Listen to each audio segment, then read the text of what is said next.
Why, hello there, a nice to here. I hope this video finds you very well. Happy holidays. In fact, this video should be going up... What's the date? The day after Christmas? Wow, okay. Yeah, sure. Merry Christmas! So, I'm bringing you a knife review. A full review of this Bestechman Angry Owl. This is a budget knife that I got back not that long ago when I bought a number of budget knives due to the old Black Friday, Cyber Monday kind of sale stuff. And this is the latest one I'm going to do a review on. And I just want to say that this is a really good knife. There are some things I think some people aren't going to love about it, mostly the blade steel. People can be picky with that. I don't mind it every so often. I don't want it on everything, but every so often, I don't mind the blade steel, which is D2, by the way. It doesn't seem to say it anywhere. Oh, yes it does. It's hidden. D2, blade steel. Not my favorite in existence, but it should provide better edge retention than most budget steels. In fact, pretty much all other budget steels, it's probably going to beat in edge retention unless I'm missing something that I'm not thinking about right now, which isn't very possible, but and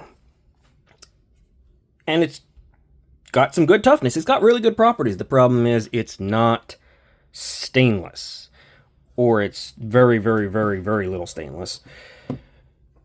Got properties to it. It's tool steel, so it is what it is, right? If you take care of it and maybe get some sort of protectant, frog lube, or if you're going to use it for something that you care about how safe for consumption it is, frog lube is not harmful, or you can go with just some sort of blade oil or gun oil or something like that, then will protect the blade. You probably won't have too much to worry about as far as rusting goes, but it also depends on where you live and everything. So it introduces potential issues, but the potential value of D2 is pretty high if it's done well.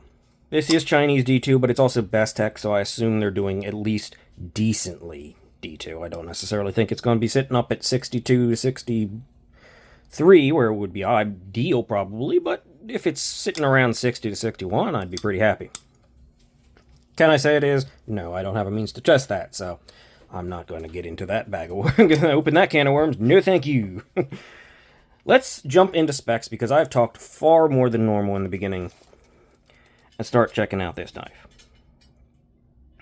You have 3 1/4 blade length. You have 7 3/4 overall, which should put this at 4.5 inches of handle. Pretty reasonable ratios. Pretty good, honestly, and pretty even. Let's bring out our comparison knives. The comparison small knife, Civivi Elementum, and the comparison full-size knife, the Civivi Conspirator.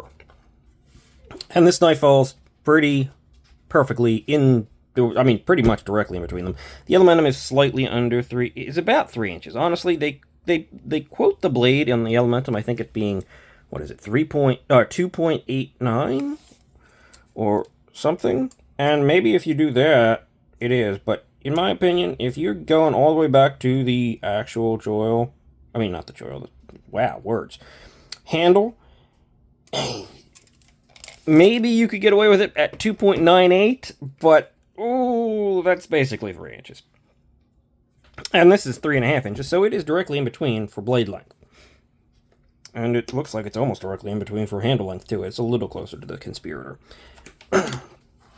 Our final comparison, grip length comparison, well, not final comparison, but final profile comparison, is the grip length comparison. And as you can see, you don't have quite 2 AA batteries to grip onto here, but you do have a choil here, so you have more than enough room to grip onto this thing. In fact, you have more room to grip onto this thing than, honestly, the Conspirator, if you factor in the choil. I don't think it'll be a problem. Oh, and why am I putting away the Conspirator? Typically, I use the Conspirator for thickness comparison, and it's slightly thinner than the Conspirator. Let's check out exactly how thin or thick it is. At its thickest, just under half an inch. Okay, that's pretty good, pretty reasonable. It's definitely thinner than the Conspirator, thicker than the Elementum. 125 thousandths approximately on the blade stock. And behind the edge, tiny edge bevel on this thing. It might be like 20 degrees per side, but it is a tiny edge bevel. And it comes down to quite thin at 8 thousandths of an inch. Very thin, very slicey, very decent geometry. It's probably going to get a larger edge bevel if you go to put, say, a more ideal, I don't know, 17 thousandths or 17 degrees per side thousandths. Oof, I'm thinking this. But it's still pretty thin. It's still pretty reasonable. It doesn't get too thick too quickly. It's got a nice taper. It's not the thickest blade stock. It's reasonable. You can see that it's got a secondary sort of angle bevel here going up the blade. It gives it a little bit of a distinction, right? Honestly, that's the part that makes me see make the angry owl aspect sort of makes sense to me. I mean, you got the little angry hole here, but for some reason, the way that wedge is shaped up there is, I see like an owl beak. One of those weird sort of little beaks that owls got. I see it right there. And for some reason, that makes the name click for me. I don't know why, but it does. Hello, dog. Hardware check. That's the T8. That's a T6. That's why that's not fitting in there. T8 pivot. T6 everything else, unfortunately. Sad, but it is what it is. I have not taken this thing apart, so I can't tell you the quality of the T6, but they do feel decently deeply tooled, and they feel pretty solid, so I'm not going to argue too hard about that. At least they're decent. Weight. 3.53 ounces. Not quite an ounce an inch, but not far off, honestly. And considering it's got full steel liners in there, that's not terrible. They are heavily skeletonized, and I'm assuming that's helping with the weight. I believe that is the last of our specs, unless I'm forgetting something, which, again, or did I say that earlier? I have no idea, but it's entirely possible, because I don't know what I'm even saying. So, what do we got here? We got the blade in D2 with a satin finish. Pretty good looking. I will say I really like the almost frosty stonewash that they've done over the entire,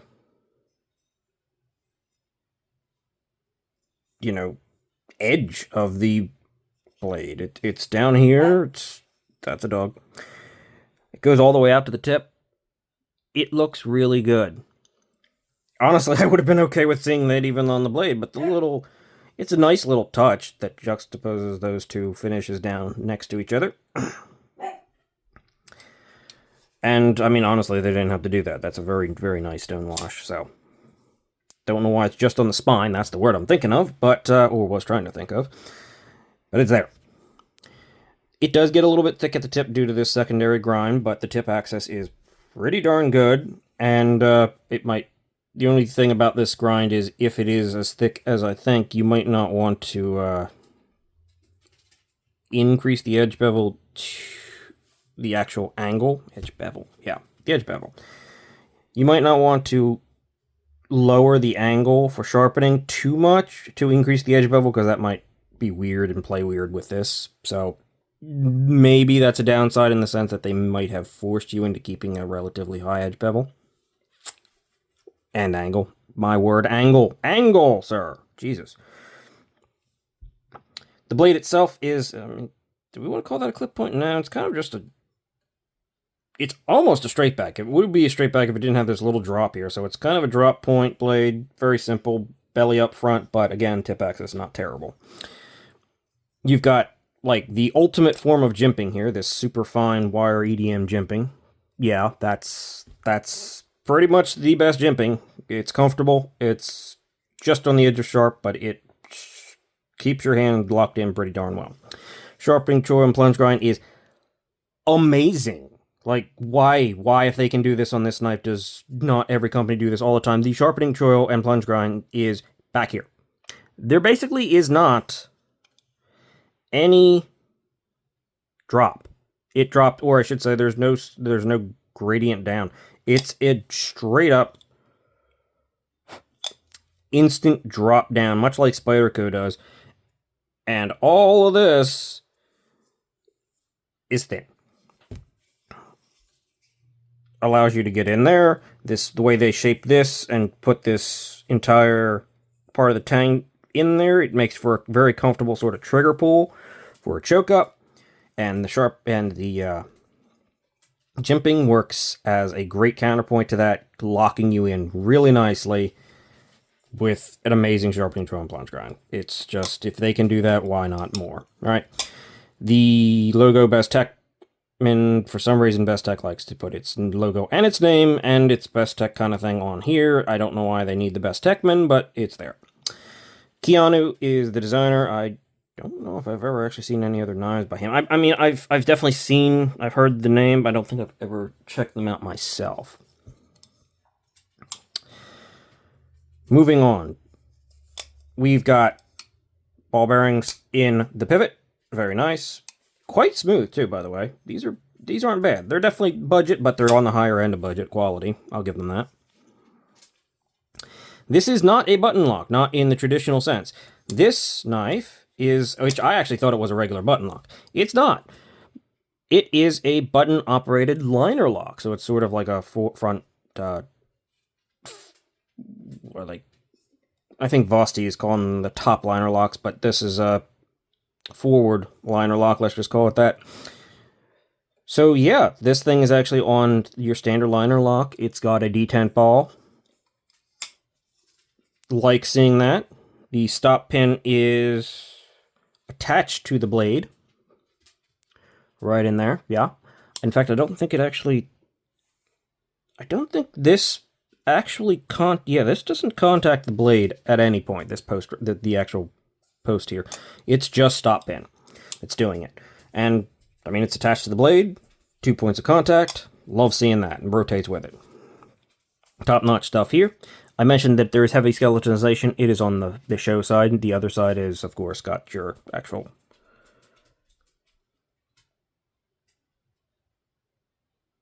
What's that called? Wow! My brain just literally stopped working. Again. Jeez, wow. Yeah, it's got your actual, not just liner, but it's got your lock bar. Why was that so hard to think about? It's a lock bar. I don't know. Yeah, okay, sure, whatever. The detent is exceptionally good. Honestly, it's really quite good. It's very satisfying, very snappy, very... I don't know, there's a certain quality about this thing. I don't know if it's the way it snaps out or something, but it's very satisfying. It's very nice and very good detent, honestly. The detent is pretty reasonably heavy. The only actuation method is the hole here, which, while small, I mean, it works just fine for both the thumb and reverse flick. It is centered. Is it still centered? Yes, it is. It has not come off center. There is no play on this knife. I don't know why the liners stick out just a little bit there, but who cares? They do. For the most part, they're nested, however. Standoffs. The handle material is a G10 with the peel ply carbon fiber layered over it. There are just plain G10 variants. In fact, there are a lot of variants of this knife in a lot of different colors with plain blades, black blades, and like purple, yellow. I think there's a blue one. There's quite a few variants of this thing out there. You kind of can get what you want.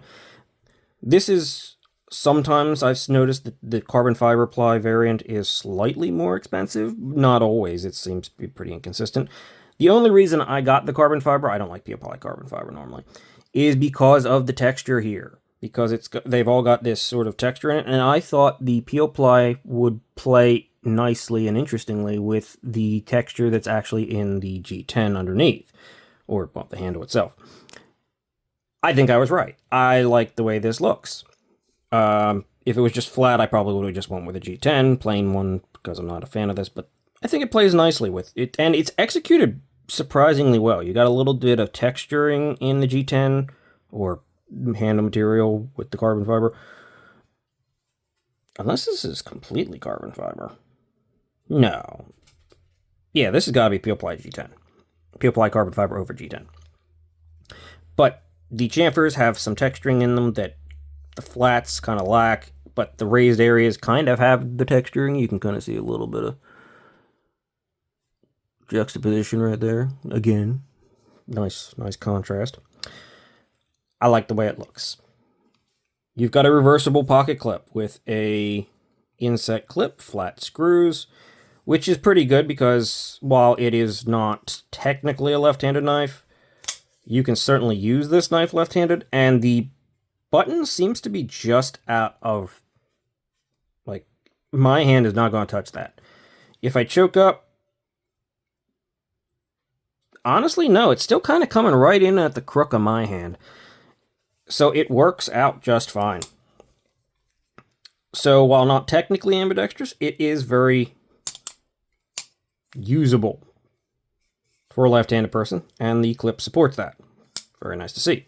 Deep carry pocket clip, in fact, kind of ultra deep carry. It is basically gone in the pocket. There is a bit of more flat on the end that I don't love seeing, but there is also a pretty good amount of flex, and it's not like a tight clip, so it's not too bad. In hand, the pocket clip is actually very comfortable. It sits at a really good position, both for the choke up position and not choked up. I wouldn't mind seeing like this just cut off. It sits in a place where it's kind of in the crook of your hand. I don't think it would cause any comfort issues, and it would make it work just generally better, but it's not bad. And, I mean, honestly, it's overall good. There's a little bit of design in there. I guess that's to go with the Bestech logo. Don't mind seeing that. That's a pretty nice way to do that. There is a lanyard hole for those who care. It does sit up pretty far on the knife, which is kind of interesting, but it's there should you want it. The clip itself sits on the raised bit of the scale. And honestly, I don't think it's going to be like causing any issues in the pocket. If anything, it might help a little. And this is not sharp enough to eat up your pants, so don't worry about that. Ergos in the hand are great. Getting in and out of the pocket is pretty darn easy. No problems. You have a little bit of extra texture here going here. I already mentioned the standoff, but the ergos themselves are pretty excellent, honestly. It can't sit nicely a little bit forward because of the way it sits, and the actual choke up is honestly good in pretty much any kind of grip that you're going to do. This is just a really nicely well-rounded knife. The only thing that I've noticed is that this button up front is screwed on to the liner, and mine likes to rotate and start to unscrew itself. Now, I could definitely fix that. Actually,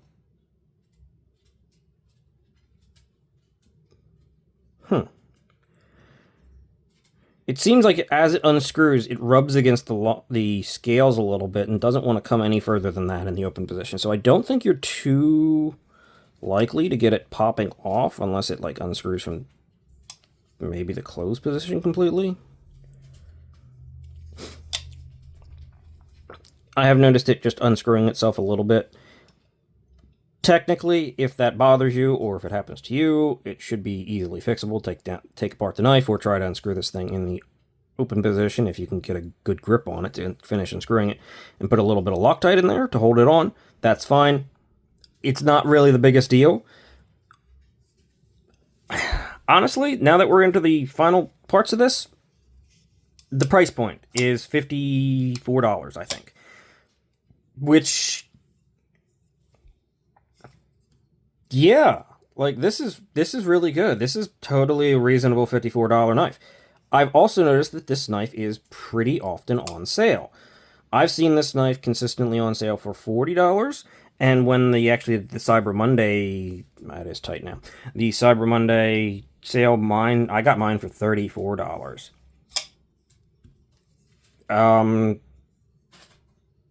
Even not on sale, this is good. It's a good, nice little design. It's a straightforward knife for the most part, with just some interesting little touches that kind of elevate it. And as far as budget knives go, this is really good, actually. You have to be okay with the D2. That's pretty much the only thing. If you're okay with the D2, this is pretty great. I really like this. I'm really happy with this. I've been having a line of very, very successful budget knives come on to the channel with super budget knives, this crazy thing from Buck and that thing, and I've got another Buck knife to do. I recently did a Spyderco knife, though that's technically kind of, well, it's right here. It's the Resilience. It's the big guy. Kind of on the edge of being budget, what you want to call that. I've had a string of really good budget knives and pretty good consistency come out from those budget knives. I haven't had any where I was just like, oh my god, this is an abject failure in too recent of memory, other than like one. This is honestly even one of the better ones. Right? Like, you kind of understand that $17 is some change, that there's going to be some wonkiness here. There is. Same with the Buck ones. This has none of that and still firmly falls into the budget knife category. And there is something very above your standard budget knife feel to this thing. I don't know if it's the detent or what it is. Something is just very satisfying and very good about this knife. And I really like it. So, yeah, definitely a recommendable one. And I'm going to end things here. So, thank you for watching. Consider liking and subscribing.